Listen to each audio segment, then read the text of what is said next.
Hello, my name is Stephen Labiak with the law offices of Stephen Labiak here in Fresno, California.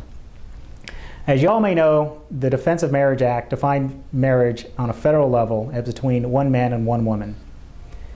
However, there may be ways to get this law basically thrown out by the courts without having to bring a long, expensive civil rights action or to have to get it overturned by Congress or the current president just deciding not to enforce it until the next president comes along and decides to enforce it.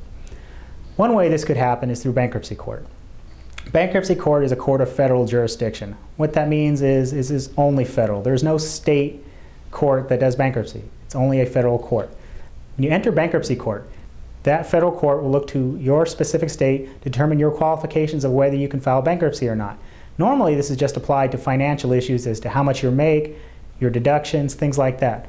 One place they do look, though, is whether you are married or divorced. This status of being married or divorced is very important in bankruptcy court as it determines who may be liable for debts, assets that may be taken. The person that will do this initially will be the trustee. This is the person that represents the creditors in a bankruptcy hearing. If they file an objection for the purpose of trying to get more assets or money for the creditors based on a person's status of marriage, you have the potential for a conflict in federal court. Where their objection can come from is they can say, well, this state has decided to allow gay marriage, marriage between a man and a man or a woman and a woman, in addition to the traditional view of marriage as between one man and one woman. So the trustee files the objection, says, no, these two men, even though they were married legally in a state, because of the Defense of Marriage Act, the federal law should apply and those people should not be considered to be married. The trustee needs to take the objection all the way, at least through the initial hearing in front of a judge, and then through the appeals process to determine whether they are in fact married or not. Now, initially, people may say, well, it should be a supremacy clause issue. It's the federal definition. You have the Defense of Marriage Act. These people are not married.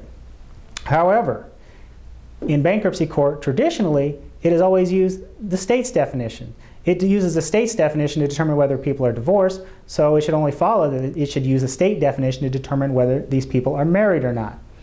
So, with this conflict, you will basically have a federal court ruling that, in essence, these people should be considered married because the states has defined it.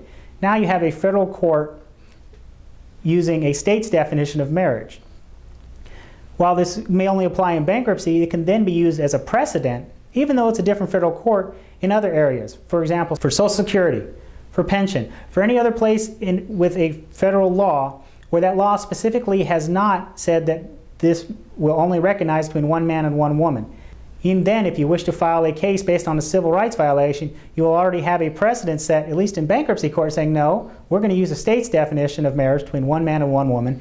It has always been a state's issue that the definition of marriage comes from the states. It does not come from the federal government. It hasn't since the beginning of this country, and to follow the tradition of the country, it should still be left up to the states to decide that it's between one man and one woman.